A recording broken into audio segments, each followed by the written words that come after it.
자, 오늘 13장의 말씀이요. 안디옥 교회에 하면서 말씀이 시작이 됩니다. 교회의 희망. 안디옥의 희망은 안디옥 교회였습니다. 천사가 이르되 무서워 말라. 보라, 내가 온 백성에게 미칠 큰 기쁨의 좋은 소식을 너희에게 전하노라. 오늘날 다윗의 동네에 너희를 위하여 구주가 나셨으니 곧 그리스도 주시니라. 여러분, 예수님은 이 땅을 구원하는 큰 기쁨의 좋은 소식인 줄로 믿습니다. 그러므로 교회는 이 땅에 기쁨을 전하고 좋은 소식을 전해야 할 뿐만 아니라 주님의 몸인 이 교회가 이 세상의 기쁨이 되고 이 세상의 소망이 되어야 하는 것입니다. 안디옥 교회에 라고 오늘 말씀이 시작이 되는데요. 안디옥에는 안디옥 교회라고 하는 희망이 있었습니다. 워싱턴에는 어떤 희망이 있나? 여러분, 아마존에 돈이 많죠? 또 펜타곤에는 엄청난 힘이 있습니다. 자, 교회는 뭐가 있느냐? 교회가 이 땅에 희망이 되는 것은 돈이 많아서가 아니라 힘이 강력해서가 아니라 세상 끝날까지 함께 하시겠다고 약속하신 예수 그리스도가 계시기 때문입니다. 여러분, 예수님이 계시기 때문에 교회는 이 땅에 희망이 되는 줄로 믿습니다. 안디옥의 희망이 되었던 안디옥 교회는 과연 어떤 교회였는가 궁금합니다. 오늘 말씀의 2절에 보니까요. 그들이 주님께 예배하며 금식하고 있을 때에 성령이 그들에게 말씀하셨다. 안디옥 교회는 성령의 말씀이 있는 교회, 안디옥 교회는 성령님이 함께 하시는 교회였습니다. 오직 성령이 너희에게 임하시면 너희가 권능을 받고 예루살렘과 온 유대와 사마리아와 땅끝까지 이르러 내 증인이 되리라. 이렇게 말씀하셨습니다. 성령이 임하면 내가 땅끝까지 가야지 이를 악물고 결심하고 다짐하고 그러고 가는 것이 아닙니다. 성령이 임하면 그러고 싶은 마음이 내 안에 생겨나게 되는 것입니다. 성령이 임하면 그렇게 할 수 있는 힘이 내 안에서 솟구쳐 오르게 되는 것입니다. 예루살렘에서 사마리아와 땅끝까지 가려고 한다 그러면 여러분, 얼마나 많은 역경과 얼마나 많은 어려움들을 만나게 되겠습니까? 이거는 내 힘으로 할 수 있는 일이 아닙니다. 내 힘으로 그 모든 역경을 뚫고 지나갈 수 있는 게 아니라는 거예요. 성령님이 임하시면 그렇게 하고 싶은 열정이 생겨나게 되고 성령님이 임하시면 그렇게 할 수 있는 능력이 나타나게 되는 것입니다. 그러므로 성령이 임하실 때 연합장로교회도 워싱턴의 희망이 될 수 있을 줄로 믿습니다. 성령이 임하실 때 워싱턴 연합장로교회 성도님 한 분 한 분이 여러분이 밟는 땅에 그 자리에 희망이 되고 소망이 되실 줄로 믿습니다. 그러면 언제 성령이 임하시느냐? 오늘 보니까 그들이 주님께 예배하며 금식하고 있을 때에 라고 했습니다. 여러분, 금식이 뭡니까? 금식은 생명을 거는 것입니다. 생명을 거는 가장 간절한 호소. 안 먹으면 죽습니다. 금식을 한다는 것은 생명을 거는 가장 간절한 호소라는 겁니다. 안디옥 교회 성도들은 예배할 때 그냥 적당히 대충 껍데기로 위선자처럼 예배드리지 않았어요. 그들은 생명을 걸었습니다. 예배에 목숨을 걸었다는 뜻입니다. 또 3절에 보니까 여기는 예배하고 금식했다고 했는데 또 3절에 보니까 금식하고 기도했다고 했어요. 그러니까 여러분, 금식 그 자체가 목적이 아닌 거죠. 금식이라고 하는 것은 간절함을 드러내는 것입니다. 그래서 금식은 항상 다른 것과 연결되어져야 하죠. 예배하고 금식하고 기도하고. 그러니까 금식 그 자체에 의미가 있는 게 아니에요. 금식이라고 하는 것은 나의 생명을 드리는 간절함. 안디옥 교회는 생명을 드리는 간절함으로 예배했다는 것입니다. 그 간절한 마음밭에 성령님께서 말씀하시는 거예요. 사랑하는 성도 여러분, 우리 성령님이 여러분의 삶에 임하기를 원하십니까? 여러분, 하나님을 만나기를 원하세요? 여러분이 기도하실 때 그 성령님의 음성을 듣기를 원하십니까? 그러면 금식하며 목숨을 걸며 간절함으로 기도하고 예배해야 되는 것입니다. 적당히 설렁설렁 엉성하게 대충 해가지고는 하나님 만날 수 없어요. 우리의 마음밭이 하나님을 향한 간절함으로 나아가게 될 때 하나님은 반드시 우리를 만나 주실 줄로 믿습니다. 그래서 우리가 껍데기 예배 말고 금식하며 간절함으로 예배해야 돼요. 주님, 저는 주님 아니면 죽습니다. 저는 주님 아니면 소망이 없습니다. 이것이 간절함으로 드리는 예배예요. 우리 예수님은 우리가 간절함으로 예배하기를 그렇게도 원하셨어요. 요한복음에 보니까 이렇게 말씀합니다. 같이 한번 읽어보실까요? 시작. 아버지께서는 이렇게 자기에게 예배하는 자들을 찾으시느니라. 하나님은 영이시니 예배하는 자가 신령과 진정으로 예배할지니라.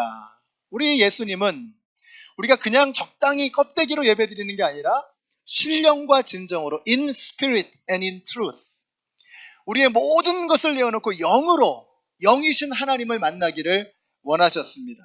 예수님은 우리의 예배에 대해서 많은 말씀을 하셨어요. 또 이런 말씀도 하셨습니다. 위선자들아, 이사야가 너희를 두고 적절히 예언하였다. 이 백성이 입술로는 나를 공경해도 마음은 나에게서 멀리 떠나 있다. 그들은 사람의 훈계를 교리로 가르치며 나를 헛되이 예배한다. 이런 예배가 있는 거네요. 그러니까 헛되이 드리는 예배가 있다는 거예요.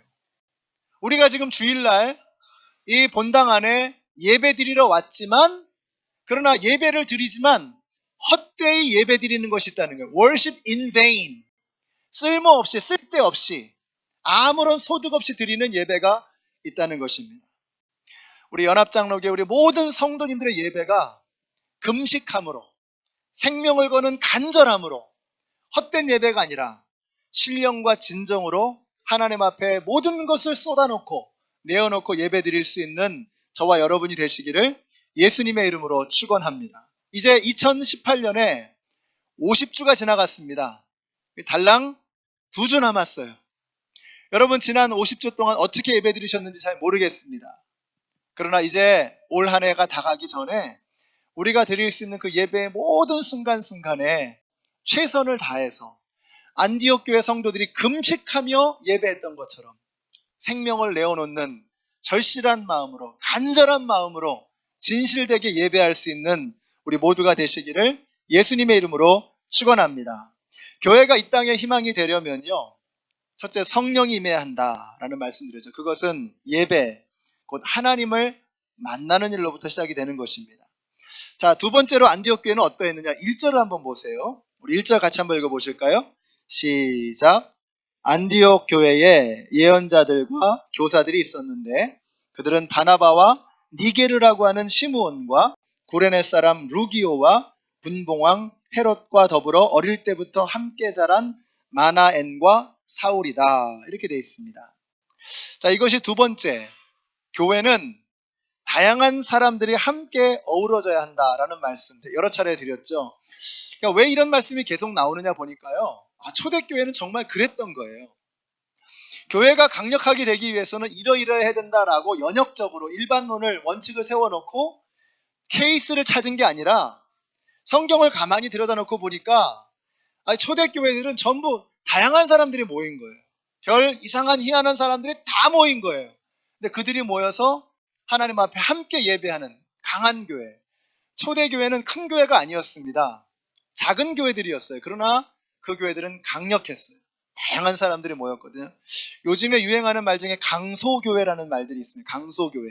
강하지만 작지만 강한 교회. 우리 교회에서도 강소교회 모임을 한번 한 적이 있었어요. 우리 목사님들이 모여서 크지 않지만 어떻게 이 시대를 변화시킬 수 있는 강한 교회가 될 수 있나. 초대교회들이 강소교회였어요. 작지만 강한 교회. 근데 어떻게 그들이 강한 교회가 될 수 있었나? 여러 가지 요인이 있지만 그 중에 하나가 다양한 사람들이 모였다는 겁니다. 얼마 전에 말씀드렸죠? 동종교배는 계속해서 열성을 만들어낸다. 이종교배, 잡종교배가 우성을 만들어내게 된다라고 말씀을 드렸죠. 다양하게 다른 사람들이 함께 모이게 될 때 교회는 강력해지는 것입니다. 여기 초대교회 보니까, 이 안디옥 교회 보니까 어떻게 되어 있어요? 바나바와 사울이 맨 끝과 맨 앞에, 맨 뒤에 있네요. 넉넉하고 너그럽고 포근한 가슴을 가진 담임 목사 바나바와 열정적인 불같은 뜨거움을 가지고 있는 부목사 사울이 있었던 겁니다. 그 사이에 보니까 또 니게르라고 하는 시므온, 이 니게르라고 하는 말은 피부가 검다는 뜻입니다. 니그로라고 할 때 같은 단어죠. 그러니까 피부가 검은 사람, 시므온.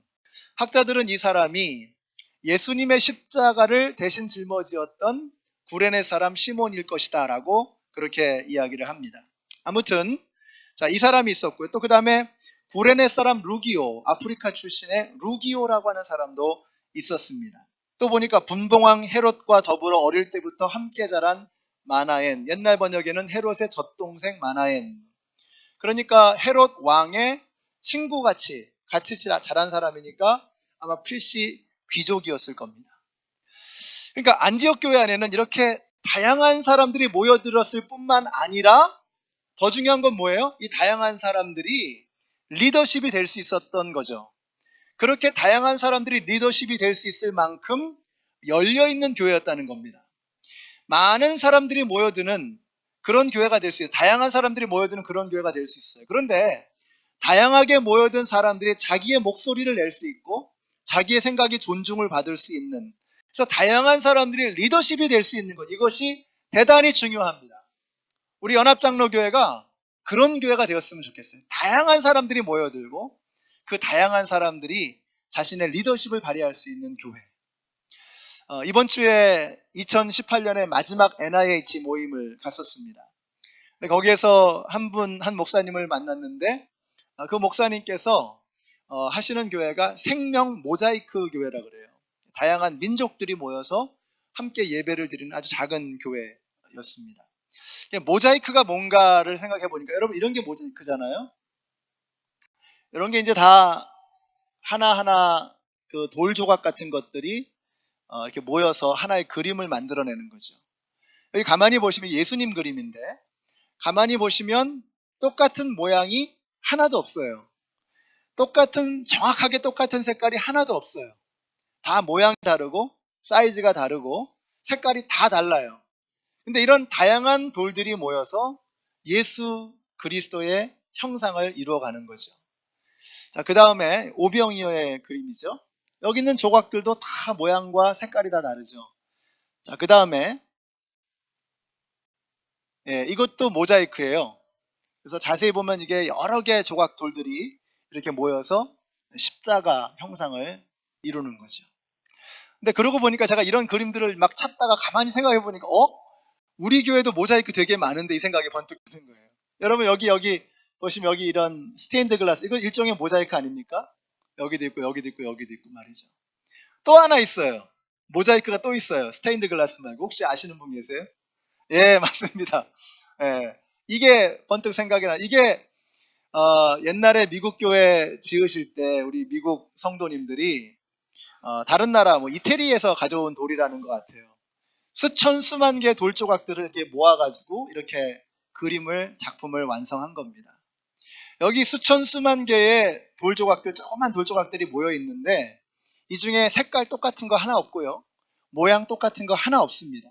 다 다른 돌 조각들이 모여가지고 이렇게 아름다운 작품을 만드는 거예요.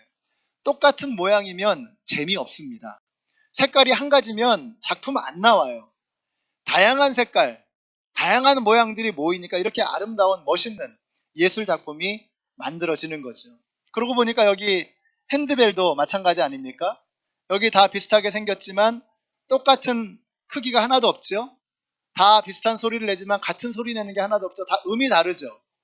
다른 모양, 다른 음들이 모여서 하나의 아름다운 작품을 만들어가는 거죠. 이게 바로 교회입니다.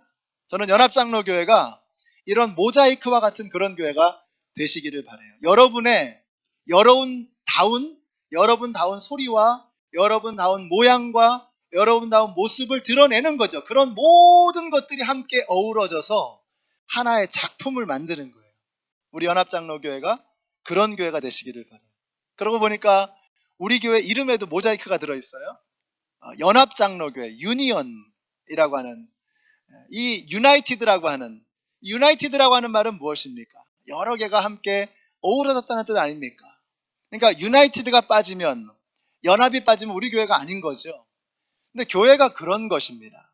서로 다르지만 모양과 색깔과 소리와 특성과 이 모든 것들이 사이즈나 이런 게 다 다르지만 그 모든 것들이 함께 어우러져서 하나의 그림을 그려나가는 거죠. 하나의 노래를 만들어가는 것이죠.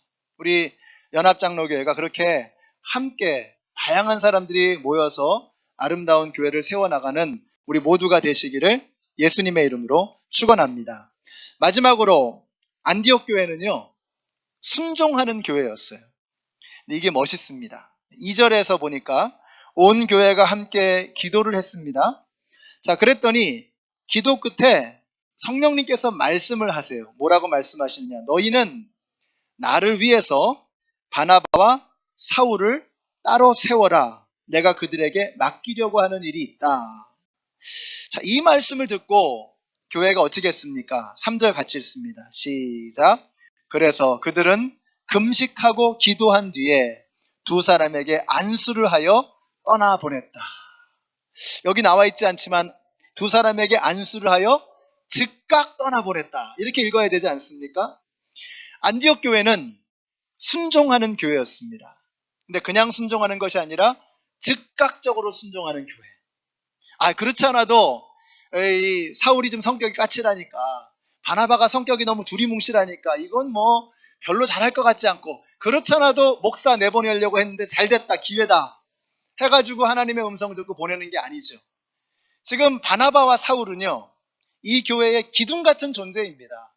지금 황무지 같았던 그 안디옥, 그 거대한 도시 안디옥에서 말씀으로 제자를 양육하고 사람들을 세워서 이제 교회가 막 뜨거워지기 시작하고 영혼 구원이 이루어지고 이제 막 날개를 타고 막 비상을, 바람을 타고 날아오를 것 같은 이 시점에서 아예 하나님께서 두 사람을 선교사로 보내라는 거예요. 말이 안 되잖아요, 말이. 아마 안디옥의 성도 중에는 주님, 저희가 순종하겠습니다. 그런데 지금은 아닌 것 같아요. 지금은 저희가 순종하기는 좀 부담스러워요. 지금은 타이밍이 안 맞는 것 같아요. 이런 의견을 낸 사람이 있을지도 몰라요. 근데 여러분, 우리 주님이 말씀하실 때 즉각적으로 순종하지 않는 것은 불순종입니다. 왜 그래요? 하나님이시기 때문에. 하나님이 우리에게 명령하실 때는요, 가장 적합한 타이밍에, 가장 적절한 시기에 우리에게 말씀해 주시는 거예요. 그러니까 우리가 하나님의 음성을 들었다고 하면 그때의 순종은 반드시 즉각적인 순종이어야 합니다. 여러분, 하나님께서 아브라함에게 본토 친척 아비의 집을 떠나라 라고 말씀하시는데, 주님, 제가 자식 하나는 낳고 떠나야 되지 않겠습니까? 비즈니스를 마무리하고 우리 가족들이 살만한 그런 건 만들어 놓고 그러고 떠나야 되지 않겠습니까? 라고 밀었다면 아브라함이 될 수가 없죠. 모세에게 하나님께서 명령하셨을 때, 제가 자식들이나 가족들이 다 먹고 살 수 있는 양떼를 충분히 좀 해놓고 노후 보장해놓고 그러고 떠나겠습니다. 그러면 모세가 아니죠. 우리 주님께서 베드로에게 나를 따르라고 말씀하셨을 때, 사람을 낚는 어부가 되라고 말씀하셨을 때, 주님, 애가 지금 이제 초등학교 들어갈 나이가 됐습니다. 조금만 기다려주세요. 이건 순종이 아닌 겁니다. 우리 하나님께서 우리에게 순종하라고 말씀하실 때는, 어떤 명령을 주실 때는요, 그때가 가장 적절한 타이밍이기 때문에, 가장 합당한 시간이기 때문에 그 시간에 우리에게 명령을 주시는 거예요. 우리 하나님은 그런 분이십니다. 여러분, 자동차 스스로 자동차에 대해서 모르는 게 당연하잖아요. 자동차를 누가 제일 잘 알아요? 자동차는 자동차가 스스로 제일 잘 아는 게 아니고 자동차를 만든 사람이 자동차를 가장 잘 아는 거 아닙니까? 당연하죠. 인간이 잘 몰라요. 우리가 인간이 인간 스스로를 잘 알 것 같지만, 연구하고 철학을 공부하고 하면 인간을 알 것 같지만 인간이 인간을 몰라요. 그럼 누가 인간을 아느냐? 인간을 지으신 그분이 인간을 가장 잘 아시는 거예요. 내가 나를 잘 몰라요. 그럼 나를 누가 더 잘 아시느냐? 나를 지으신 분이 나를 아시는 거예요. 그렇다면 나에 대해서 모든 것을 알고 계시고 나보다 나를 더 사랑하시는 분이 이렇게 하라고 명령하셨을 때 그 명령에 즉각적으로 순종하는 것을 순종하지 못하는 이유는 무엇입니까? 우리가 하나님을 신뢰하지 못하기 때문이에요. 하나님을 철저하게 온전히 믿지 못하기 때문에 주님 순종은 하겠는데 나중에 할게. 지금은 아닌 것 같습니다. 뒤로 미루어진, 뒤로 연기되어진 순종은 불순종인 겁니다. 안디옥 교회는 순종했습니다. 근데 어떻게 순종했어요? 즉각적으로 순종했죠. 사울과 바나바를 보내라고 말씀하실 때 그들은 정말로 교회에 필요한 사람이라고 생각했지만 그러나 그들을 즉각적으로 떠나보냈습니다. 근데 가만히 보니까 여기 바나바와 사울 사이에 다른 사람들의 이름이 나왔잖아요. 시므온, 루기오, 마나엔. 자, 이 사람들은 누굴까요? 사울과 바나바가 키워낸 제자들. 그래서 그 교회의 리더가 된 사람들. 그러니까 이 사람들이 사울과 바나바 없어도 이제는 더욱더 주님을 의지하면서 안디옥 교회를 이끌어갈 수 있다라고 주님은 판단하신 거죠. 사울 생각에, 바나바 생각에 지금은 좀 아닌 것 같은데 좀 1년은 더 데리고 가르쳐야 될 것 같은데 그렇게 생각했을지도 몰라요. 그러나 주님이 가라고 명령하시니까 즉각적으로 순종하는 거죠. 교회 생각에도 지금은 좀 타이밍이 아니고 좀 불안한데 그러나 주님이 가라고 하시니까 떠나 보내는 것입니다. 근데 여기서 이 재밌는 단어가 떠나 보낸다는 단어예요. 3절의 마지막 3절에 보니까 그래서 그들은 금식하고 기도한 뒤에 두 사람에게 안수를 하여 떠나 보냈다라고 했거든요. 근데 이 떠나 보낸다라고 하는 단어가 참 재미있습니다. 아폴루오라는 단어를 쓰는데 이 아폴루오라고 하는 말은 자유롭게 한다는 뜻입니다. 풀어준다는 뜻이에요. 왜 그 바다에다가 방생하죠? 물고기 같은 거 이렇게 풀어주죠? 그게 아폴루오 하는 겁니다. 그러면 이 어항 속에 있던 물고기가 바다로 이렇게 딱 가면 어떻게 돼요? 막 그냥 달려가죠? 아폴루오가 그런 겁니다. 야생마가 막 펄쩍펄쩍 뛰는데 이게 줄이 매여가지고 달려가질 못하는 거예요. 그때 그 야생마의 밧줄을 탁 풀어주는 거예요. 이게 아폴루오 하는 거예요. 그러니까 이게 지금 보이세요? 사울과 바나바는 지금 선교지로 가고 싶어서 죽겠는 겁니다. 가야 되는데, 가고 싶은데 안디옥 교회를 생각하니까 떠날 수가 없는 거예요. 이 어린 영혼들을 생각하니까 떠날 수가 없는 거예요. 그때 성령님이 말씀하시는 겁니다. 떠나야 한다. 교회 입장에서 봐도 바울과 바나바가 있어야 될 것 같은데 저분들을 떠나보내면 안 될 것 같은데 그때 성령님이 말씀하시는 거예요. 떠나보내야 한다. 떠나보내야 한다라고 하는 그 명령에 순종하는 것입니다. 여러분 우리가 선교사를 이렇게 파송할 때 우리 단기 선교팀 파송할 때 옛날에는요 이 찬양을 좀 불렀었어요. 너의 가는 길에 주의 평강이 있으리 평강의 왕 함께 하시네. 저 이 찬양 굉장히 좋아하고 아름다워요. 가사도 참 멋있고 비장하고 아름다워요. 근데 이 찬양을 언제부턴가는 안 불러야 되겠다. 파송할 때는 안 불러야 되겠다 싶어요. 왜냐하면 이게 단조예요. 어디 죽으러 가는 것 같아요, 막. 근데 우리 여기 선교사님 계시지만 선교사님들은 그런 마음이 아니세요. 정말 막 야생마가 벌판을 향해 막 달려가고 싶은데 매여 있는 것처럼 생활에 매여 있고 상황에 매여 있는 이런 것들이 너무 힘든 겁니다. 그런데 선교지로 갈 때는 자유롭게 막 풀어주는 거예요. 성령께서 풀어주시는 거예요.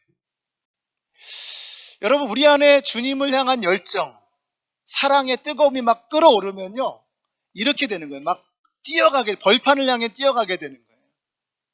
저는 여러분들이 우리 연합장로교회가 요즘에 선교가 참 뜨겁습니다. 아까도 50가정이 참여했다는 이야기를 듣고 너무 반가웠습니다. 액수도 참 크지만 그 큰 액수보다 더 중요한 것은 많은 가정들이 참여했다는 사실에 너무 감사했어요. 우리 교회에서 요즘에 단기 선교팀 모집하면 막 차고 넘칩니다. 그래서 이거 예산이 너무 많이 들어가서 이거 걱정인데 하면서 숫자를 줄여야 되나 이렇게 고민할 정도로 선교에 가겠다는 사람들이 많아요. 뜨거워졌어요. 너무 감사해요. 우리 교회가 계속해서 이 선교비 예산 때문에 고민할 정도로 점점 더 선교를 많이 하는 그런 교회가 되시기를 예수님의 이름으로 축원합니다. 막 가고 싶어서 막 가야 되는 거예요. 근데 어디 선교뿐이겠습니까? 우리가 선교지로 가는 마음으로 우리의 삶의 자리로 나아가야 되는 거예요. 우리가 1부 예배는 교회에서 드리는 겁니다. 2부 예배는 교회 바깥에 가서 드리는 거예요. 여러분이 이제 2부 예배를 드려야 될 차례인 거예요. 여기서 하나님을 만나는 은혜를 경험했으니 이제는 막 뛰쳐나가고 싶은 그런 열정과 마음으로 세상에 나아가서 이제는 여러분의 삶의 현장에서 예배를 드려야죠. 여기서 우리 예배가 끝나서는 안 되는 것입니다. 세상 속에 나아가서. 그래서 우리가 살아가는 그 삶의 자리, 우리의 가정, 직장, 만나는 모든 사람들, 바로 그 자리가 바로 선교지입니다. 사도 바울이 또 바나바가 아폴루오, 정말 막 달려가고 싶은데 매여있는 야생마와 같은 그런 심정으로 말이죠. 바다를 막 헤집고 다니고 싶은데 어항 속에 있는 그런 붕어 같은 그런 심정으로 막 가고 싶은 마음이 막 들끓어오르는 그 열정이 보이세요? 저는 여러분에게 그런 뜨거운 열정이 있게 되시기를 예수님의 이름으로 축원합니다.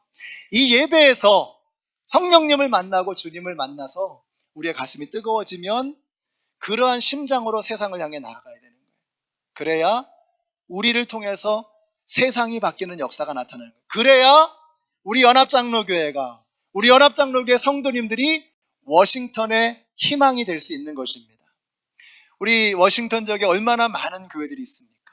우리 교회를 포함해서 이 지역에 있는 모든 교회들이, 오늘 함께 예배를 드리는 그런 모든 교회들이 각 예배 처소마다 성령이 불같이 임하여서 그들의 가슴이 뜨거워지고 아폴루오, 정말 세상을 향해 야생마가 뛰어가듯이 그렇게 달려가서 세상을 점령해버리는, 그리스도의 복음으로 세상을 뒤바꿔버리는 그런 역사가 나타나게 되었으면 좋겠어요. 사랑하는 성도 여러분, 여러분 이제 풀어드립니다. 아폴루오, 성령님께서 여러분을 삶의 현장으로 보내시는 거예요. 그곳에 가셔서 워싱턴의 희망으로, 여러분의 가정의 희망으로, 여러분의 직장의 희망으로, 여러분이 만나는 모든 사람들에게 희망과 빛을 안겨줄 수 있는 그리스도인으로 살아가시는 우리 모두가 되시기를 예수님의 이름으로 축원합니다. 기도하겠습니다.